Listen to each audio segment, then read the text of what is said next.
О самых заметных сегодняшних событиях вы узнаете из материалов наших корреспондентов. Вы смотрите «Итоги дня» в студии Валерия Наумова. Здравствуйте. Коротко о темах.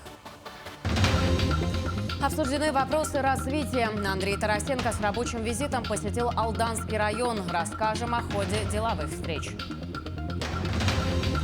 Пробы отбираются 2 раза в сутки. На реке Лени отсутствует превышение предельно допустимых концентраций нефтепродуктов. Популяризация раздельного сбора мусора. В Якутске в районе автовокзала уложат тротуар из переработанных пластиковых отходов. Нуждающиеся прошли медосмотр и восстановили документы. Более 70 людей в трудной жизненной ситуации приняли участие в благотворительной акции «Путь к дому». Доступ даже при отсутствии интернет-соединения. Интерактивную карту местности Усть-Хатын запустят в приложении КСХ Туймаде 2023. Программу «Доступное арендное жилье» в ДФО запустили в регионах Дальнего Востока. Всего на сегодня субъекты отправили заявки на строительство 13 тысяч арендных квартир. Первые 42 жилплощади уже можно будет арендовать во Владивостоке до конца этого года. Между тем, в Якутии был сформирован перечень застройщиков, изъявивших принять участие в программе. В адрес dom.rf от республики направлены соответствующие ходатайства на 1004 квартиры. Председатель правительства республики Андрей Тарасенко с рабочим визитом посетил Алданский район.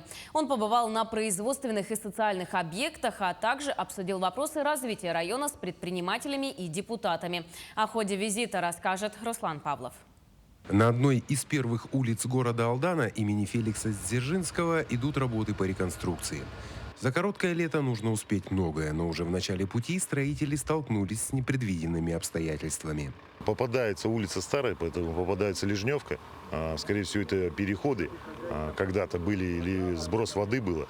Еще лиственница, которой я не знаю сколько лет. Поэтому делаем замену сразу скальным грунтом для того, чтобы исключить просадки и провалы. Ну и сдерживающий фактор. На сегодня мы готовы к укладке асфальта, потому что надо эту улицу делать поэтапно. Мы не сможем ее закрыть всю. На сегодня это колодцы центрального коллектора. Реконструкция улицы идет в рамках подготовки к празднованию столетия города и появления на производственной площадке председателя правительства республики Андрея Тарасенко неудивительно. Здесь же в рабочем порядке идет речь о сносе ветхого жилья и строительстве нового.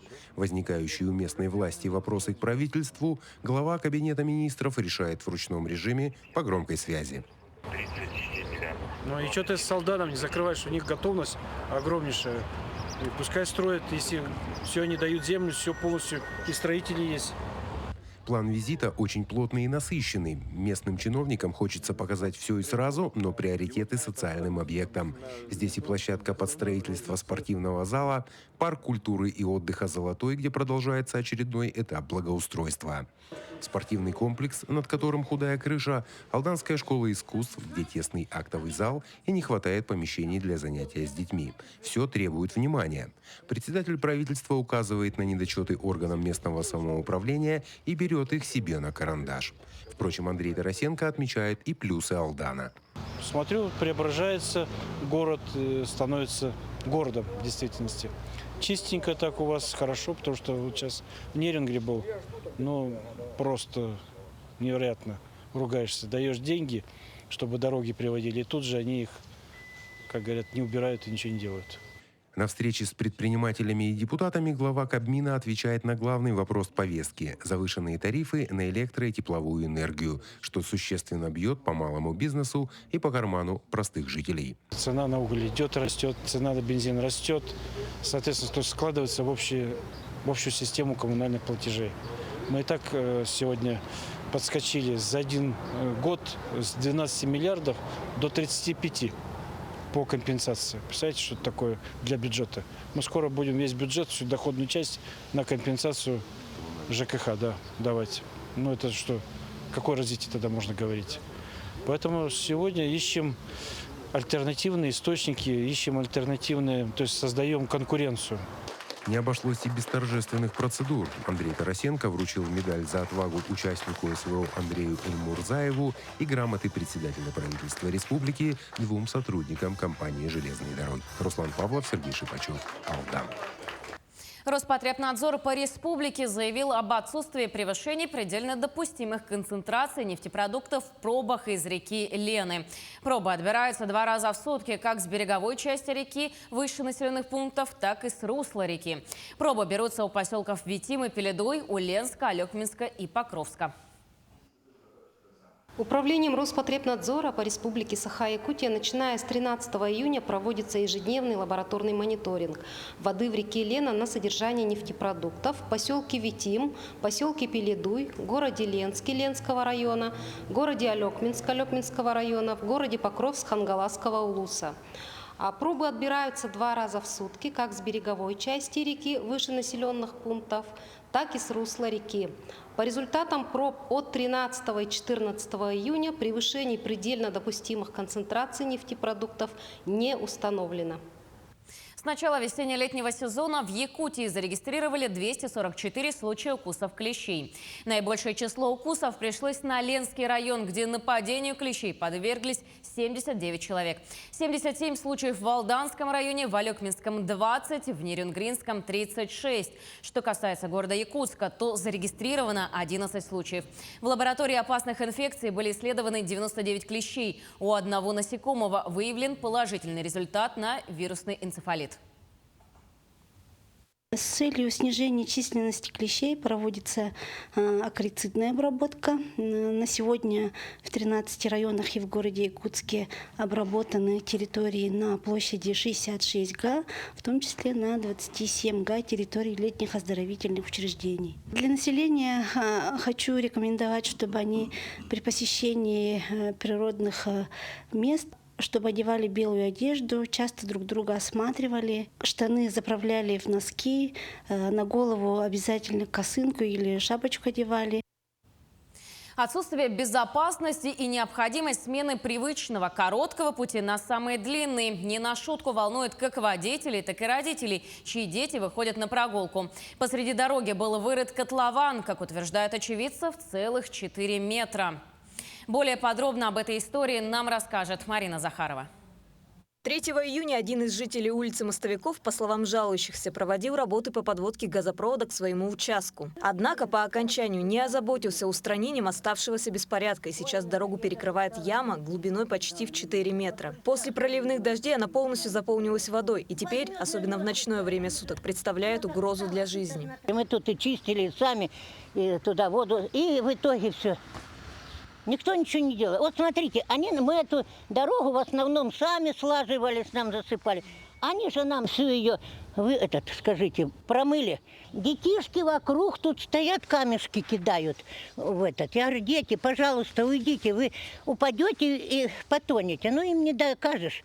Вот уже 2 недели прошли без каких-либо изменений. Самостоятельные попытки неравнодушных жителей избавиться от проблемы не привели ни к какому результату. Мы решили разобраться в ситуации. С жителем, вырывшим яму, связаться не получилось. Зато сегодня, 15 июня, нам удалось выйти на начальника управления администрации микрорайона Марха.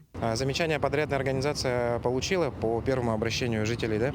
Ограждения были установлены. Сегодня они должны во второй половине дня завершить работы по врезке в газопровод, ну и завершить земляные работы. Выяснилось, что данные земляные работы проводились в рамках национального проекта «Социальная газификация». А глубина котлована составляет метр 20, а не 4, как говорили жители улицы Мостовиков. Также там была водопропускная канава, и яма быстро наполнилась проточной водой. А позже ситуацию усугубил беспрерывный дождь. Во второй половине дня, как и обещалось, были установлены заграждения и началась засыпка ямы. Марина Захарова, Иван Сорокаумов, Владимир Павлов, Марха. В Якутске продолжается благотворительная акция «Путь к дому». Сегодня в течение дня сотрудники правоохранительных органов, реабилитационных центров, а также врачи помогали людям, оказавшимся в трудной жизненной ситуации. Наш корреспондент Мария Кардашевская побывала на месте и узнала все подробности. Люди без определенного места жительства, бывшие заключенные и люди, страдающие алкоголизмом. Все они нуждаются в поддержке общества. Именно из таких побуждений в Якутске уже 11-й раз за почти 4 года проводится акция «Путь к дому». Именно те, кто желает вернуться в нормальную жизнь, у нас по итогам 10 этапов акции, сегодня 11-й этап, уже обратились более 800 человек и более 90 вернулись домой. Поэтому, если кто родные увидят, своих близких, родных, Не будьте равнодушными и помогите своим родным и близким. Очень важным в этом деле является слаженная работа всех структур. И все они, как один, встали на борьбу за возвращение людей в социум. Сотрудники правоохранительных органов, реабилитационных центров, а также врачи из года в год помогают им восстановить документы, пройти необходимое медицинское обследование, поступить на лечение в реабилитационный центр или при желании поступить на военную службу по контракту. По статистике, не единичный случай, когда осужденные возвращаются в места лишения свободы. Поэтому создается служба пробации, которая будет заниматься не только надзором за теми, кто освободился из мест лишения свободы, а также оказывать им социальную помощь совместно во взаимодействии с институтами гражданского сообщества и общественными организациями, что впоследствии позволит сократить рецидив. Именно поэтому мы участвуем в этой акции. В акции также участвует бывший пациент реабилитационного центра Евгений Росляков. В 2015 году он обратился за помощью после того, как от него ушла жена. После почти 2 лет реабилитации он стал новым человеком. Наш герой признается, что этот момент стал для него вторым днем рождения. Теперь он и сам работает в реабилитационном центре и помогает тем, кто заблудился в жизни. Обучился, ездил в Москву тоже на повышение квалификации по социальной работе. В этом году поступаю в колледж технологий дизайна на социального специалист по социальной работе тоже. 8 лет у меня уже ремиссия стойкая, так что я убежден, с каждым годом все лучше и лучше становится. То, что было до, это там короткие моменты трезвости. Это не жизнь, так, существование просто. А сейчас, да, сейчас жизнь, я скажу, что сейчас жизнь. Я родился заново 8 лет назад только. Только за один день сюда обратилось более 60 человек. 7 из них решили начать новую жизнь с лечения в наркологическом диспансере. Еще 11 уехали прямо отсюда в реабилитационные центры. А 5 стали полноценными гражданами общества, получив новые паспорта. А благотворительная акция «Путь к дому» продолжит свою работу. Мария Кардашевская, Иван Сорокаумов, Якутск. Более 80 нарушений требований пожарной безопасности выявили в детских лагерях Якутии. Главным управлением МЧС по республике в текущем году взято на учет 534 объекта детского летнего отдыха. На сегодняшний день проведено 68 контрольно-надзорных мероприятий. К административной ответственности привлечено 26 должностных лиц и юридических лиц. Профилактическая работа с отдыхающими детьми и персоналом объектов будет продолжена в течение всей летней оздоровительной кампании. В Якутске в районе автовокзала уложат тротуары из переработанных пластиковых отходов. В республике изделия из полимер-песчаного вторсырья производит якутская экологическая компания. Подробнее о производстве плитки, а также о том, где в столице можно сдать отсортированные отходы, расскажет Марферина Алексеева. Пластиковые бутылки, упаковки, пакеты в лучшем случае отправляются на мусоперерабатывающие заводы. В худшем выбрасываются на свалки, улицы и водоемы. Есть более рациональный способ использовать пластиковые отходы. Например, изготавливать из них уличную мебель, тротуарные плитки и бордюры. В качестве основного сырья выступают пластиковые бутылки, полиэтиленовые пакеты и песок. Сырье сортируют, затем отправляют в камеру. Пластик под воздействием высоких температур перемешивается в однородную массу. Полученная смесь поступает в специальные формы. Мы зимой проводили эксперименты на скользкость, на прочность. Плитка показала себя достаточно хорошо. Проблем с ней никаких не возникло. Даже превзошла мои ожидания, так сказать. Есть один нюанс, что плитку необходимо укладывать через технологический зазор от 2 до 3 миллиметров, потому что пластик имеет расширение температурное, это летом происходит, и иначе из-за этого могут возникнуть проблемы, плитка начинает дыбить. Кстати, это один из, наверное, самых популярных возражений, которые мы постоянно отрабатываем с нашими клиентами. В Якутске сдать пластик, картон, алюминиевые банки и пакеты можно в экостанцию по адресу Вилюйский тракт, 3-й километр. Также по городу расставлено около 80 пунктов раздельного сбора отходов. Кюней Федотова занимается сортировкой мусора на протяжении 5 лет. Экологические навыки прививает своей дочери. Пример их осознанного потребления распространился уже далеко за пределы дома. Несколько лет тому назад появились вот такие вот пункты рядом с домом. На 203-м, по-моему, 3 таких пункта. И мы сдаем обычно здесь, который находится ближе от нашего дома. Помимо бутылок мы сдаем здесь картон. Еще, доча, покажи крышки. Ага. Дочка непосредственно принимает участие в раздельном сборе мусора. Вот так вот мы собираем крышечки, сдаем мы их в библиотеке и батарейки. Дочь, покажи батарейки. И также хочу воспользоваться когда-нибудь услугой экотакси. Слышала, что люди пользуются. Услуга экотакси оказалась востребованной среди горожан и жителей близлежащих населенных пунктов. Служба удобна тем, что принимает еще и сложные фракции. Это такие отходы, как пластиковые карты, ручки, фломастеры, блистеры от лекарств и батарейки. К сожалению, такие отходы в Якутске не перерабатывают и не принимают. Поэтому компания направляет их в Москву. Собираем данные, это адрес, объем вторсырья и время, когда удобно будет заказчику принять курьера.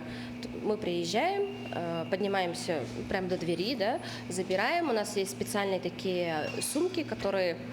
2 сумки Икея, они примерно где-то 40 литров объемом. Набиваем их вторсырьем и вывозим. Услуга наша стоит 390 рублей.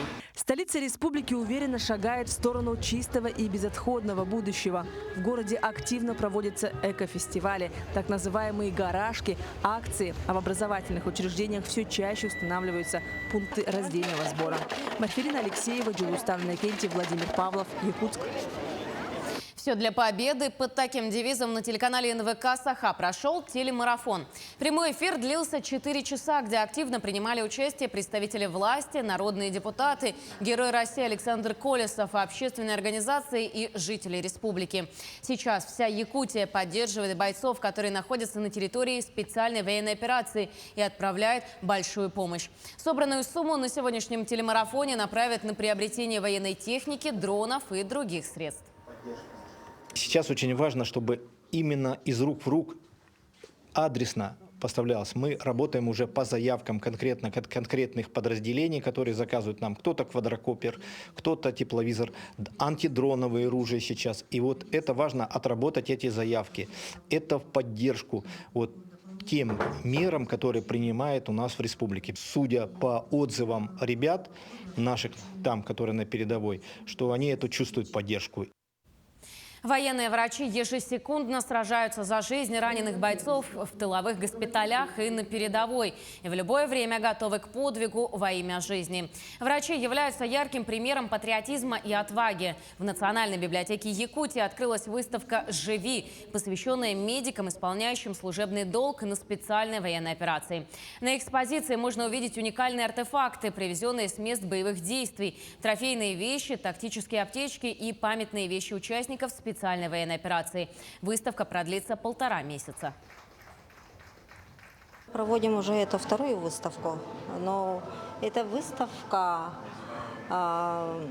именно «Живи», потому что наши раненые, как они переживают, как им помогают наши медики, наши психологи, психотерапевты, реабилитологи и, конечно же, волонтеры. И поэтому мы в знак благодарности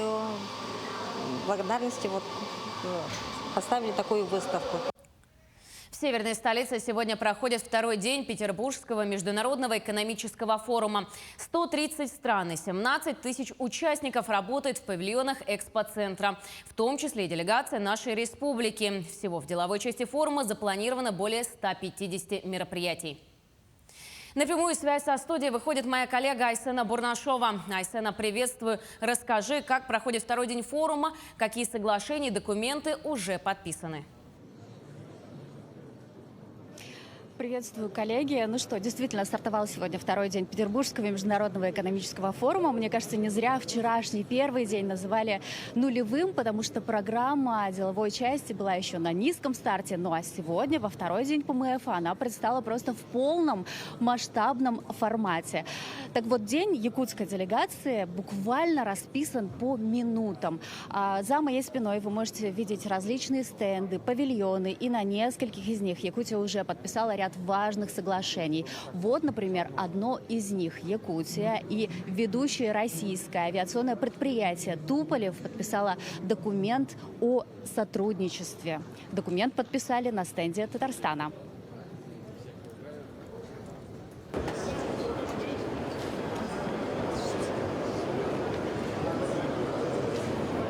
Подписано 15 июня 2023 года в городе Санкт-Петербург.